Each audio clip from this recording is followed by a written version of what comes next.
Welcome to the Dean Speaker Series. I'm glad you've joined us. We have Andy Rose here, the President and CEO of Worthington Industries.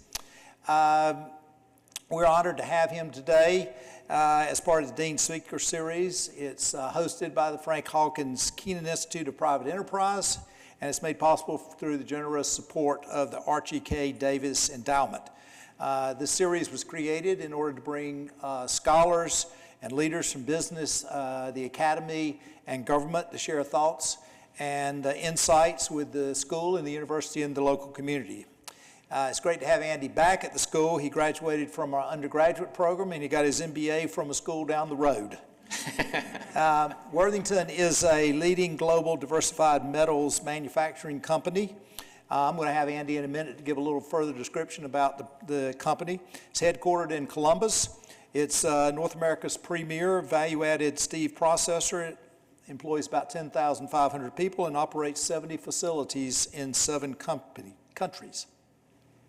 He joined the company as Vice President and CFO in December of 2008, and that was during the Great Recession.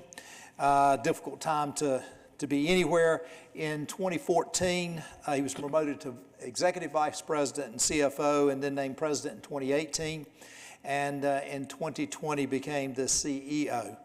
The Columbus Dispatch has described Andy in these terms: brought an offbeat background to a nearly 70-year-old steel manufacturing company. He was the first non-family member to lead the company since it was founded in 1955. His offbeat background includes senior investment professional with MCG Capital Corporation, which is a $1.5 billion publicly investment company, partner, co-founder, and member of the investment committee with Peachtree Equity Partners, and vice president of private equity at Wachovia Capital Associates. Andy, it's great to have you back here. Thanks, Doug. Great to be back. Let's just start by you telling us a little bit about Worthington Industries. Probably some of our group know about that, but describe what does this company do? Yeah, I saw the list of previous speakers. You got famous people from like Chuck Robbins from Cisco Systems, and I show up and it's like Worthington Industries. What is that?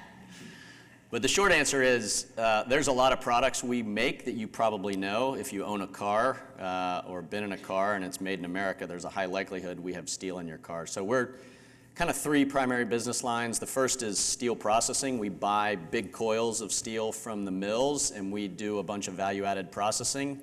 And then we sell them to the automotive companies where they make doors and frames and seat track and clutch plate, all kinds of different products.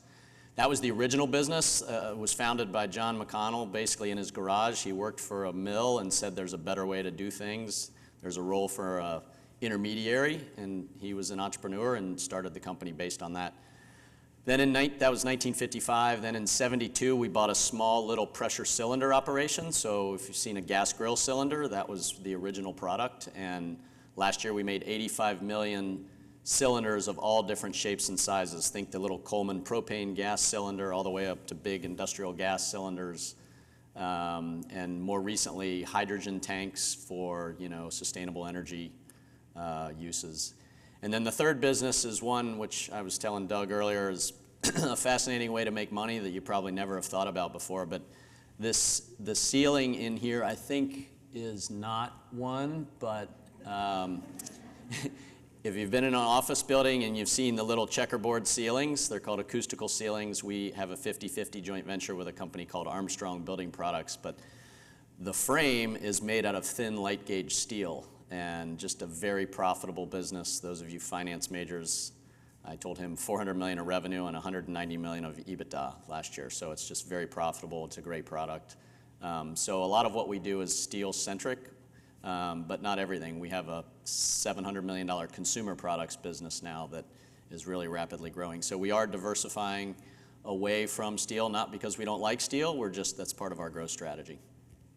So Andy, let's jump straight in. We got a pandemic, we got supply chain problems, we got inflation. Good news, bad news, or how's all this working out for Worthington? Yes.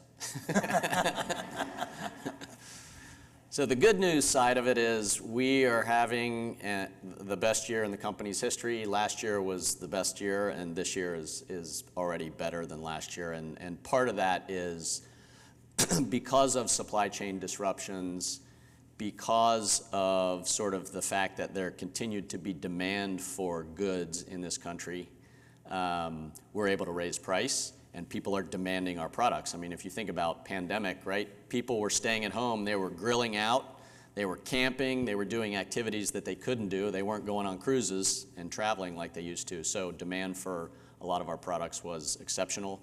And their supply chain shortages created issues with getting steel, getting product, and so customers were willing to pay anything to get those products. And so it has created an environment that's been very good. That's the positive side of the story. The negative side of the story is, of course, managing in an environment where you've got to try and contain a virus, which is next to impossible. You've got disruptions in your plants where if a couple people get COVID, you got to quarantine people. You could have 20 or 30 or 40 people out on a shift. Each of our plants has between 200 and 300 people in it. So managing and being able to make product when you have customers that will pay just about anything to get your product, and yet sometimes you can't make it. And so that's the hard part about it.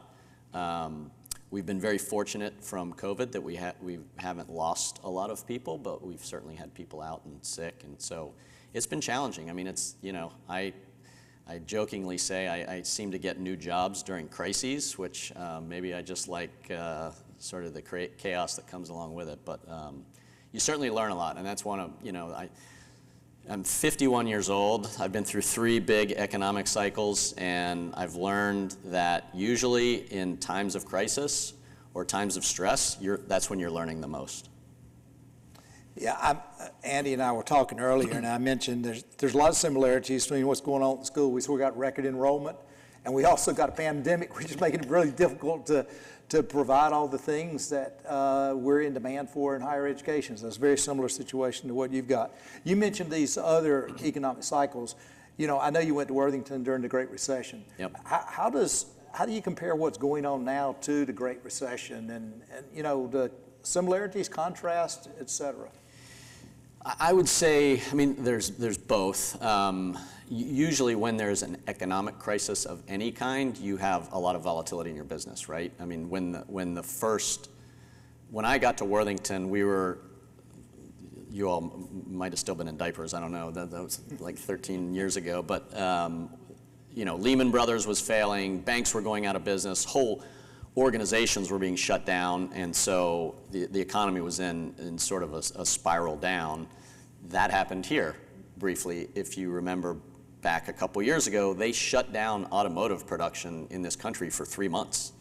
And so we literally had plants just sitting there doing nothing. And so we're cutting costs, we're laying off people, we're furloughing, and we take really, one of our reputations is we take great care of our employees. Whether you work here, we have a profit sharing program, great benefits, but if you can't work here anymore, then we try and take good care of you. So it's expensive to do those kind of things, but it's no fun working on severance programs, right, for your employees, but that's what happens in those types of economic cycles. So in that sense it's similar. But in this one, the decisions in the financial crisis, when I started at Worthington, it was a financial issue, right? Our business is declining, we need to protect our balance sheet, do we need to raise capital, or are we going to break bank covenants? This one was a little different. It started out that way, and the good news is I'd been through it once, so I had enough confidence to know how the business was going to react in that situation. But I spent probably 90% of my day working on how are we going to deal with COVID? Are we going to have employees even working? Can we do this? Because part of being in manufacturing and part of our culture is, we're a golden rule company, employees are our most important asset, and so safety is a top priority. And if we're going to jeopardize our employees' safety by doing something, by even operating, we won't do it. Similarities and differences, but in some ways it was the same, but in many ways it was just very different. And this one, it came in waves, right? Yeah. We've had 3 COVID waves and hopefully not a 4th, but I feel like we're on better footing now, certainly. We hear about the great retirement, resignation, labor force. You guys facing this kind of situation? And if so, What's the morale like if sort of, you got 3 people doing 5 people's job in this kind of environment? Well, we have 2 people that are in charge of recruiting for the company back in the back, so we'll sign up anybody that's interested right here, right now. These are my people. I'm trying to hold on to them. So it's been challenging. I mean, I'll just give you one example. Our philosophy in our plants is to pay a market wage, and then we have a profit sharing pool on top of that. And so our people tend to make more money than just going out and getting an hourly job. Because so many people left the workforce, I mean, there are different reasons, right? The government was subsidizing people for a while, and so that was an issue. Now the government is no longer subsidizing people, but we're having a hard time bringing people back because some people just retired. They said, you know what, this is great, I've got enough money, I'm done. And so the labor pool is down significantly, so we've had to get creative. We took that market wage and we raised it $4 an hour in some of our plants, basically to get people to want to be there, want to come to work, and certainly want to stay. And that team back there deserves a lot of credit for that, because that's something that I'm sure nobody in our company has ever heard. You walk into the CEOs and the CFOs meeting and you say, we need to raise wages $4 an hour. And you're like, what? But those are the kind of decisions that we have to make. And when you're facing a situation where you have demand for your products that is sold out for a year and a half or 2 years, it's an easy decision, right? We get to pay our employees more and we're going to make more money. It's a win-win. Mm-hmm. So, but it is challenging. I mean, we've had plants where it's really difficult, competitive. It's still very competitive. And it's not just wages, it's benefits, it's the culture of the company, it's how you treat people. All those little things add up to help make a difference. And so I infer from what you're saying, you're being able to pass on these labor costs. We have been able to pass on costs. Unlike any environment I've ever seen in my lifetime. I have a good friend from that other school that just became the CFO of Home Depot, so every time I see him, I'm like, we're raising your price, we're raising your price. But we did. We just actually raised the price of our camping cylinder 30% with Home Depot. And usually if you were to walk in and do that at Home Depot, you get punched in the face. But they understand, number one, because steel prices have gone up so much, but they also want the product because they can sell the product. And so that's a different environment than really any of us are used to. I mean, we were talking earlier, inflation is real right now. We just talked about wage inflation. We just talked about the cost inflation in terms of making things, and is it going to be 9 or 10% a year in perpetuity? No, but are costs up, and I think probably up permanently? Mm-hmm. Yes, I think that's true. Mm-hmm. And we all hear about transitory inflation, permanent inflation. What does your crystal ball show on inflation? A year from now, we're going to be still looking at 7.5%, or are we going to be north of that, or are we going to be back down? Well, I'm trying to get back to Econ 101 back in, I forget which hall it was in. It was a long time ago. I think inflation inflation is an annual percentage increase, right. So I don't think it's going to be 7-8% this time next year. Do I think it's potentially 3 or 4 or 4.5? I do think this supply chain stuff is not an overnight fix. I mean, you think about what happens on an interstate, right? If you get into a traffic jam, it doesn't just all of a sudden when the front car goes, suddenly everybody goes. We got a lot of manufacturing to do to catch up to get inventory levels back, and that's going to take time to work itself out. I mean, everybody's read about the chip shortage. That's real. I mean, we should be making and selling 17 million cars in this country right now. That's the demand. We're making about 13 million right now because of chips and other supply chain issues. And so assuming that demand stays there, we're behind another 3-4 million cars over the last 18 months. So it's going to take a while. Let me just tell everybody, I'm going to throw the questions open to the audience in a few minutes. So you guys thinking about questions, we'll get out there. I got a few more for Andy, so while I've got the floor. No hard questions, though. When I was giving your intro, you've had a number of different positions. You were in private equity and various different things. How does that affect the way you think about your current position?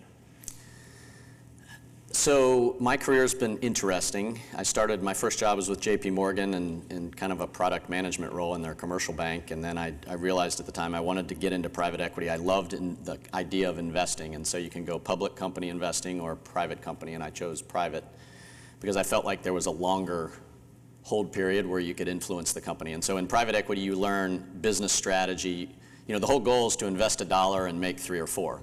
But you learn about hiring people, getting a management team, setting the strategy of the business, and then using capital to sort of elevate that strategy. And you know, one of my learnings in life is, with a job, you wanna always be learning. You know, stretching yourself, growing, you know, your resume equity, your knowledge base.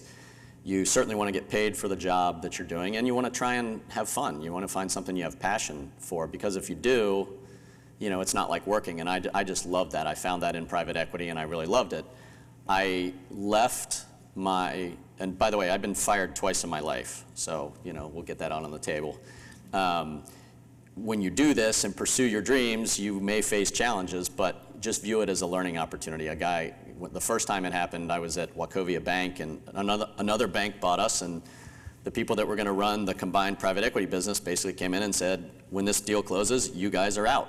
And so we were like, okay, great, what are we going to do now? And this guy said, look, change creates opportunity. And so that's really kind of been my mindset, which is always look for new experiences, always try and be building and growing. Now, I did not realize that I was training myself to potentially be a CFO of a metals manufacturing company someday. So when I left my firm in '07, right before the financial crisis, to go start an equity business, it was a great idea at the exact wrong time. That's how I ended up sort of getting into the business of being a CFO of a manufacturing company. But the reality is, all of those experiences that I had were sort of preparing me for what was next in my career. And I think that's one of the things that, you know, if you go and you do the exact same thing your whole career, fantastic, you know, and you love it, that's great. But even if you're a finance person, if you go work in marketing, suddenly you're going to understand marketing better. That's going to make you a better finance person. And that's the way I always encourage people, especially in our company. We have a program now that the team back there is working on called a stretch assignment program, which is you can be in a job, but we want you to go try something else. It's only part-time, right? 20% of your time or whatever. You keep your main job, but go expand your skill set. Go challenge yourself in something new. It's going to make you better, even if you don't like it. Even if you're terrible at it, it's still going to make you better. I understand you're the first non-family member to run the company. What's that like? I would argue the company runs me, but you know, it's an honor, I think, is probably the first. I mean, Worthington has a long storied reputation. You know, it was founded by John McConnell, I told you that, very successful in the 70s and 80s. It was one of the best performing stocks.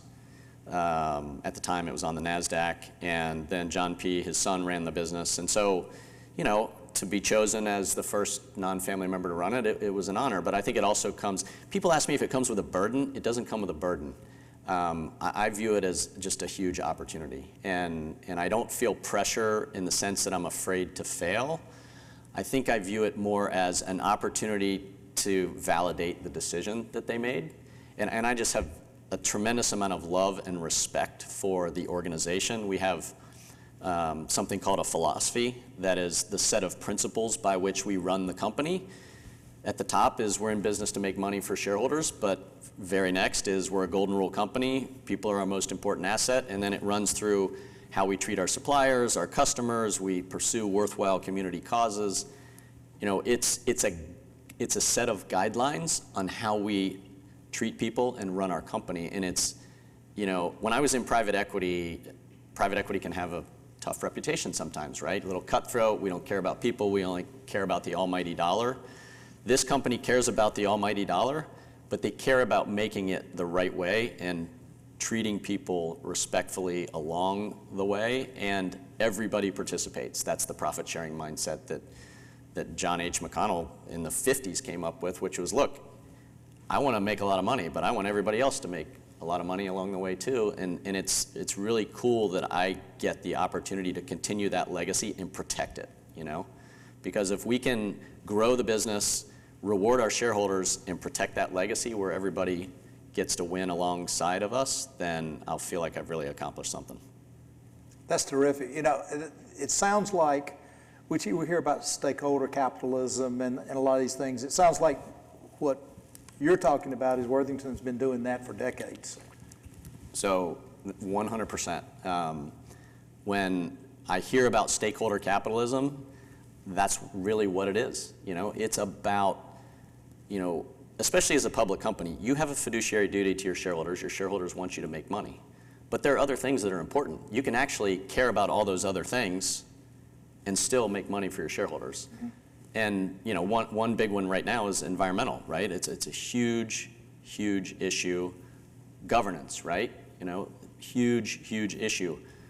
We can still do those things and be successful financially. Does it make decision making a little tricky at times? Sure, absolutely. I mean, we're putting solar panels on our roof right now of our corporate headquarters in Columbus, Ohio, by the way, where the sun doesn't shine for 4 months out of the year. So in North Carolina, the payback period on that would be like, you know, 5 years. In Ohio, it's like 9. But the point is, the planet benefits by us doing this. So even though the return is a little bit longer and it doesn't really meet our core hurdle rate, we're going to do it anyway because it's the right thing to do. Yeah. You know, one of the things that excites me about your company is it's in manufacturing. Yeah. And you know, we went through a period that sort of manufacturing had left the U.S. Now we're in a resurgence, I think, with manufacturing in the country. How do you think about that? I mean, you've been in a financial industry where moving pieces of paper around was more what happened. Now you're moving around big pieces of metal. How do you think about that? Well, first of all, I think the trend is outstanding. I mean, I think people ignored some very important things. One is national security. Another is supply chain risk. And those two things, I think, have bubbled up to the surface now, where do we need to make everything and be totally self-sufficient economy? No. But do we need to have a balance? Absolutely. And, you know, reshoring is sort of the fancy term for bringing manufacturing back overseas. For years, it was just cost, outsource. But the reality is we have plants in Europe, but we also sell products in Europe. So, you know, it makes sense for international companies to have assets outside of the U.S. Do we make some of those products and ship them to the U.S.? Yes, we do. But it's not necessarily cost-driven always. But if we have a $100 million plant in Austria that, you know, we need $10 million of product in the U.S., it probably doesn't make sense for us to build a $100 million plant in the U.S. to do that. We can make that product there. So those kind of decisions, I think people are thinking about them differently. Columbus, Ohio had a huge win. Recently, Intel announced they're going to build a $20 billion chip facility in the outskirts of Columbus. So I think that's just the first of many kind of big things that will benefit the not only companies that are based in the U.S., but the country. Okay. So this is the last time I'm going to take a stage and we're going to throw it open for others. You were an undergraduate business school student here. You got an MBA. We got undergraduate business school students here. We got MBAs here. What advice would you give to them coming out into the business world? I mean, I could sit and talk about this forever because I love talking about, I think about where I am now and I wonder how exactly I got here. We all do.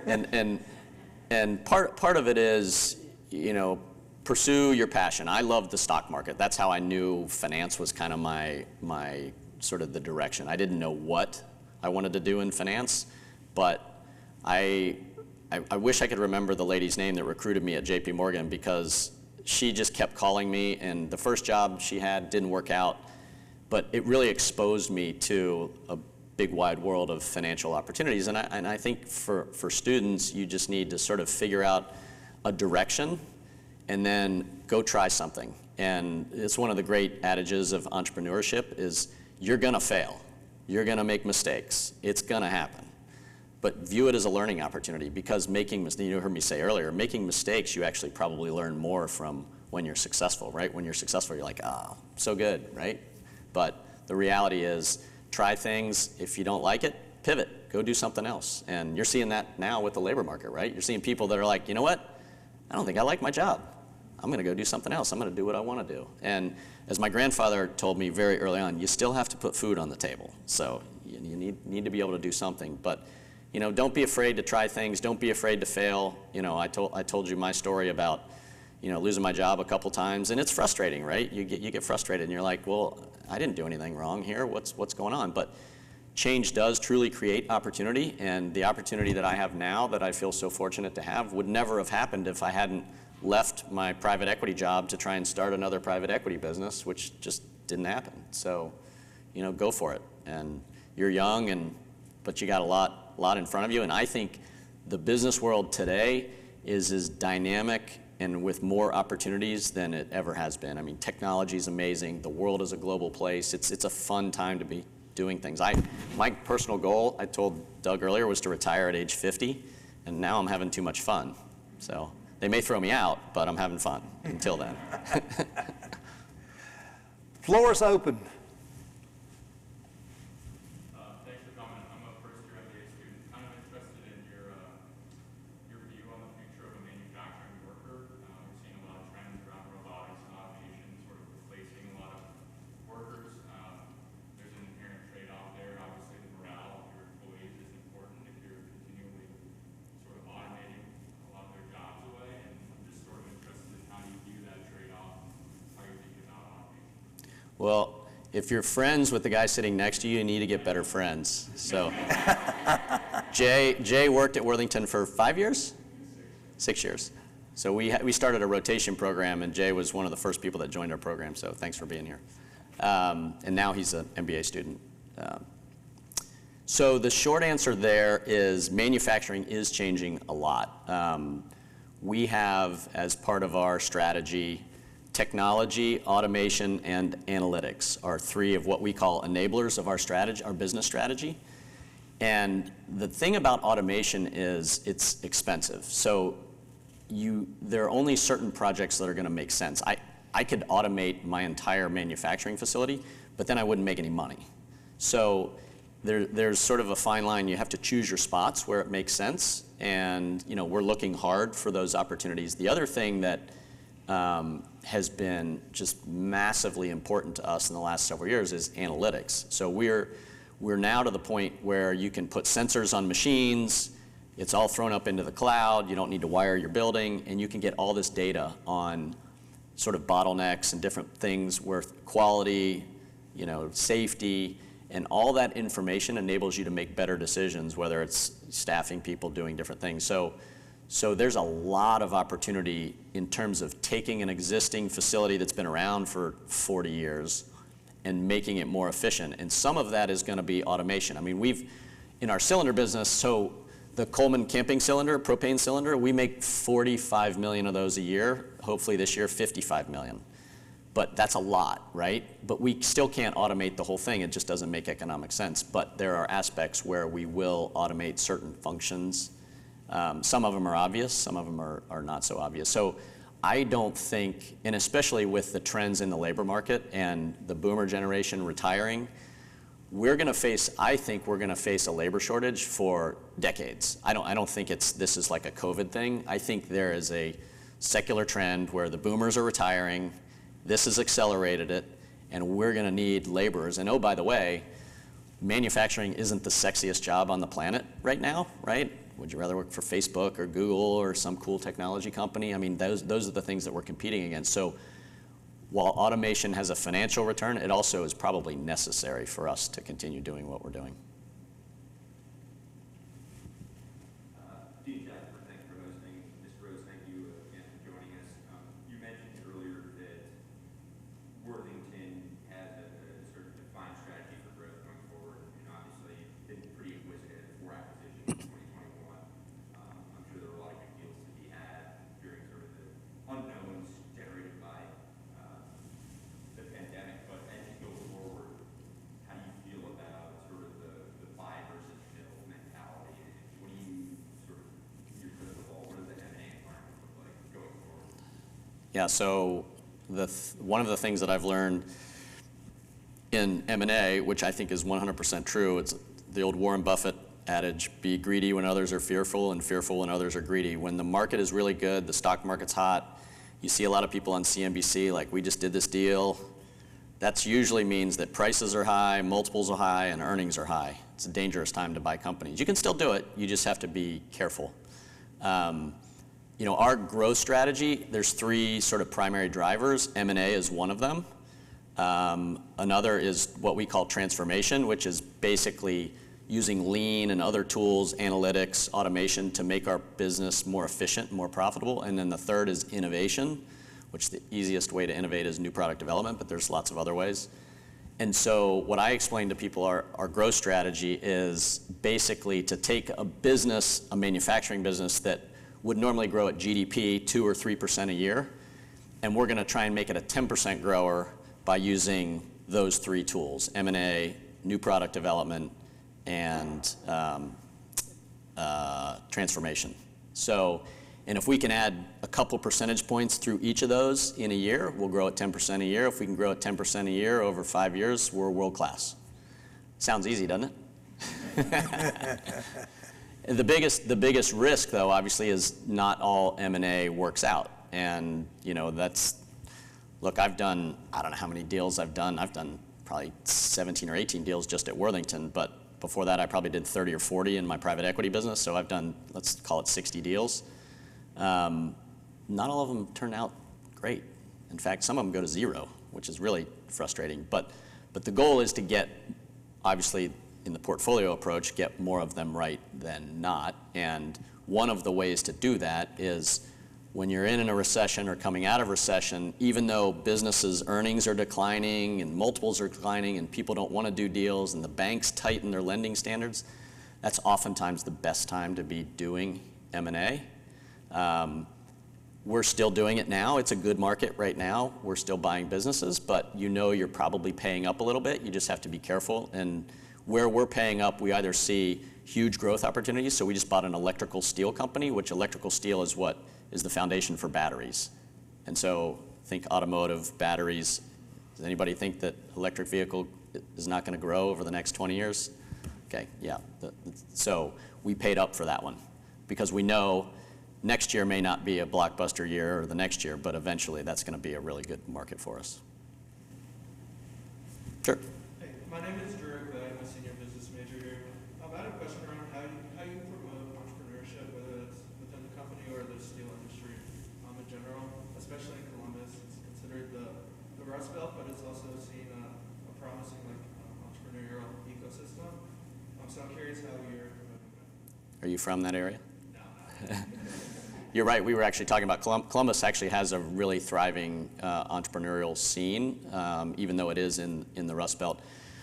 So I'll say a couple things on that front. We are trying very hard to promote entrepreneurship and innovation in our business. We started this journey we've always been entrepreneurial, right? We were founded in a garage, and we've always been willing to take chances and place bets with money where we think there's an opportunity to be successful. We just started a corporate venture fund, so that's one of the things that we're going to use to drive that. We hired a guy 7 years ago to start our innovation effort.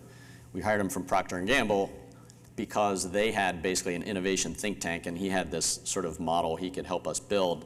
Because we basically thought the way to grow our company 13 years ago was just sell more. Sell, sell, sell, sell, sell. We had a sales culture, which is a good culture. But what you realize is if you walk in with the same product every day and try and raise price, they're like, it's the same product. Who cares? You're not raising my price.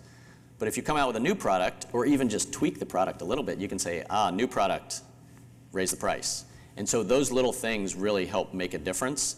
And once you get sort of people thinking that way, it sort of snowballs. And we've done some things corporately to show that we're innovative, and I'll give you a good example. We bought a business from an entrepreneur probably 6 years ago. It was an alt fuels systems business. So buses that run on compressed natural gas have tanks on top. We make the tanks. We bought the system that runs the gas to the engine and all that stuff. Paid like $15 million, not a big deal. 6 months after we bought it, the guy that was running it, that founded the company, came and said, I want to be the Tesla of trucks. We're like, pretty big dream. He's like, give me $5 million and I'll build you a prototype and then we'll figure out where to go from there. And we said, all right, this kid, he's passionate. Well, after $2.5 million in a couple years, he wasn't getting very far very fast, and it became very clear that this was not a $2 or a $5 million exercise. This was hundreds of millions of dollars, and we just didn't have the balance sheet for that. So we struck a deal. He was going to pay us back over the next couple years, but we kept 10% of the equity. Well, this company was a hydrogen truck company called Nikola Motors, which for anybody who follow the stock market, you may be familiar, merged into a SPAC, was a wildly successful stock for a period of time, and we made $650 million. And on a $2.5 million investment, which we had been paid back.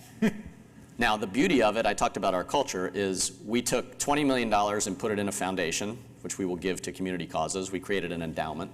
We took $30 million, well, we took $160 million and gave it to the government, because they have to get their share. But then we took $30 million and we gave it to all of our employees. And so what we did was we not only had a wildly successful financial event, but we also helped people understand we want to do these things. And if we do these things, we can all benefit. And that's the mindset that we're trying to bring into manufacturing, which is doing the same thing every day over and over isn't probably going to get you to be that 10% growth company. You got to think differently. We have a former president of our company that used to say, come in every day and figure out something to do better. There's a great article out there called 1% Better.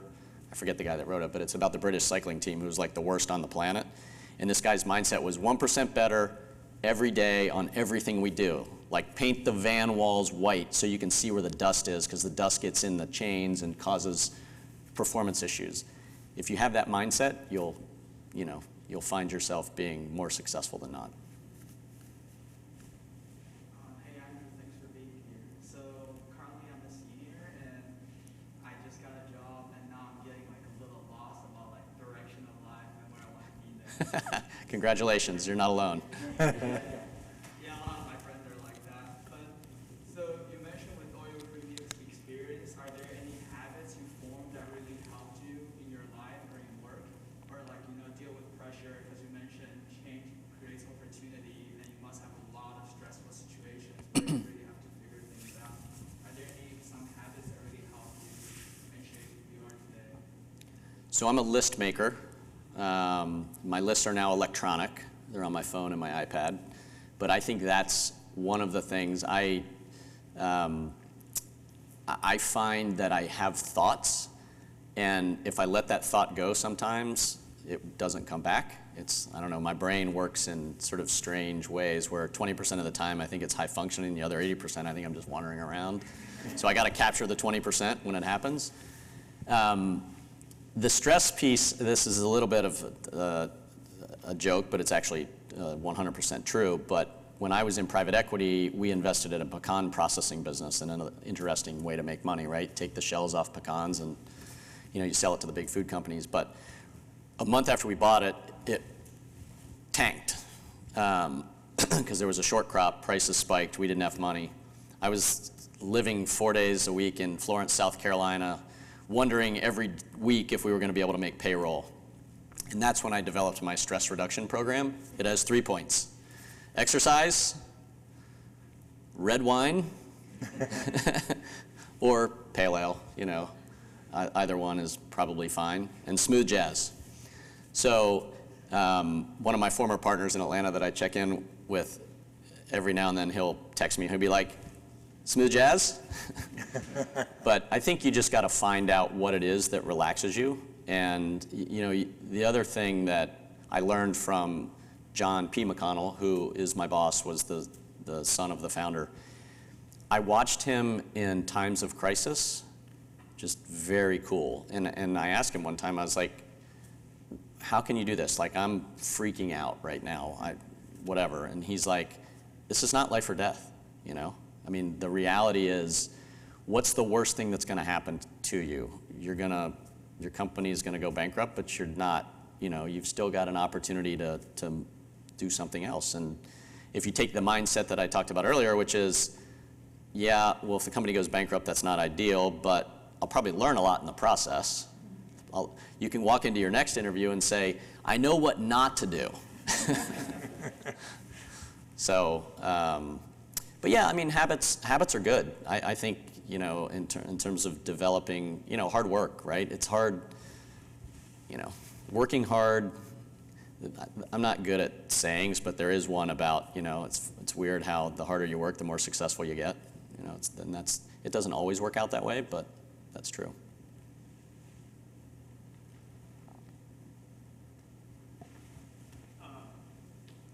Thanks for coming. Sure.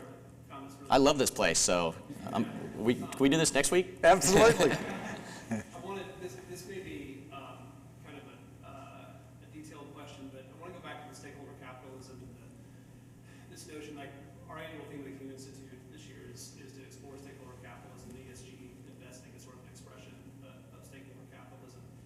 And I think one of the things we struggle with is, you know, a lot of the things that companies do are not sort of mandated things. They're things that, like, you know, you want to treat your employees well so they're happy to come to work and productive and innovative and all those things. And those are very consistent with the traditional view of shareholder supremacy. It's like you're doing things that are going to increase shareholder value even though they're good for other stakeholders. But then I think the new view is that there should be some not financially motivated aspect to things that companies do, and we'll try to measure that through various ESG metrics and such. And, you know, thinking like, what does that look like? I mean, what sort of mandates a company to play by those rules versus, you know, another company that might be, you know, more competitive or have higher returns or something? It's hard for us to understand what that equilibrium looks like. And I guess one of the things we're curious about is, are ESG factors getting incorporated into the cost of capital for companies? So do you see things that look like shareholder pressure or things in the lending markets or bond markets that look like they're affected by ESG metrics that would determine your cost of capital? I'm probably not the right person to answer the cost of capital piece of this. I can certainly speak to ESG is front and center, right? The largest asset manager in the world, BlackRock, is all over this. We had a shareholder proxy. Turns out you only have to own like 100 shares to get something on a company's proxy, which I just learned this year. It's amazing. But we had an activist environmental firm that wants us to basically declare some sort of objective around, you know, being carbon neutral by a certain time. And we're doing this. We actually were doing it already, but we weren't ready to state a goal. And some companies have just come out and said, here's the goal, we'll figure it out. My style is a little more like, let's figure it out, and then we can come up with the goal. And so we're doing that. And the toughest part for us, we're not a big polluter ourselves in terms of our carbon footprint, because our operations are fairly clean. We consume $30 million of natural gas and power in the US every year. It's not a big deal. But there are a lot of other aspects of steel making at the mills that are big polluters, and so we need to work with them to try and get through that. So the short answer, the not short answer, I guess in this case, is those pressures are real and not going away. And I think in what we're doing is trying to figure out, I think this is nudging us, especially on the environmental, to a pace that is maybe faster than we would go otherwise, but that's fine. I actually view it now as an opportunity. We're going to incorporate environmental into our strategies, and we already have some aspects of that. I mean, the migration from coal to natural gas to wind, solar, nuclear, whatever it is going to take place. It's taking place, but it's going to take decades. We're part of that solution. Propane, natural gas, all those things, they need to be transported, they need to be stored. You know, we're not going to just turn off the, you know, coal and natural gas overnight and all of a sudden everything's fixed. It's going to take decades to get there. So we're part of that solution. Newer product lines for us are hydrogen, right? We make tanks that store hydrogen. That's going to be huge in the future. It's slow ramping, but at some point it's going to go like this. It's no different than electric vehicles. Electric vehicles were kind of like, no, no, no, and all of a sudden now the curve is really bent up. And so there's a ton of disruption that's happening in and around that. And so I think if we embrace it and figure out where to deploy our capital, the returns may be a little longer tailed, but I'm not sure necessarily that the cost of capital is going to change from those pressures. It could, I guess. I mean, you know, some of the, BlackRock, for example, is putting a lot of pressure on shareholders to do things, but they're not necessarily saying make bad investments. They're just saying you need to publish these things and you need to focus on these things and try and incorporate it into your strategy. And I guess if everybody does it together, then it shouldn't necessarily change much. We've got, you know, China is a separate issue, right? They're, you know, the largest polluter in the world, I think. We can't control what they do, so, but that's a sort of a different discussion. I think we have time for one more question. So I'm a marketing professor here, so I appreciate you clarifying that the finance people need to know marketing. So my question will be on the marketing side of things. So how do you think through customers and creating value for customers in terms of your strategic thinking, in terms of the way what products you want to introduce, or so what is the thought process on that front, especially for industrial firm where it may happen to varying degrees? Yeah. So I mentioned the guy from Procter & Gamble. He taught us something, a term I'd never actually heard before, probably because I wasn't very good at, you know, studying when I went to the marketing class. I really liked the finance stuff, but voice of customer. So the voice of customer is a concept of, it's pretty simple. You go to your customer and you ask them what they want.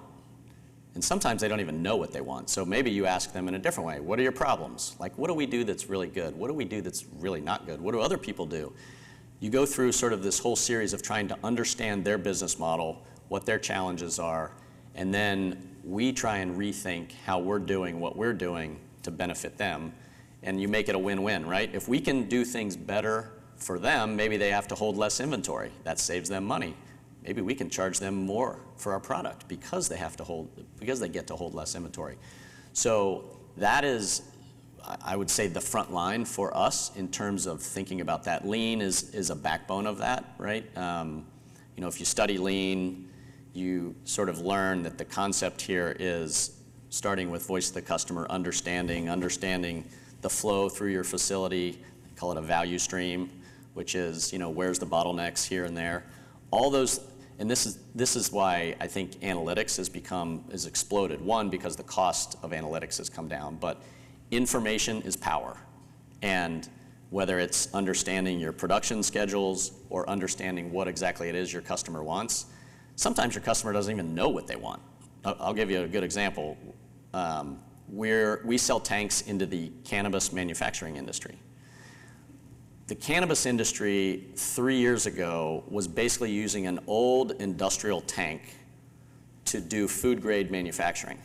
And so we went to them and we're like, what's your process? What are you doing? We're like, you shouldn't be doing this. You should be doing like stainless steel, food grade, or pharmaceutical grade manufacturing. And they're like, oh, well, where's that product? We're like, well, we don't have one, but we're gonna make one for you. And so we did. And so already that process has been improved. And guess what? When you help somebody improve their process and operation, you can typically make more money in the process. So. Thank you, Andy. Thank you. It's always great Appreciate to it. have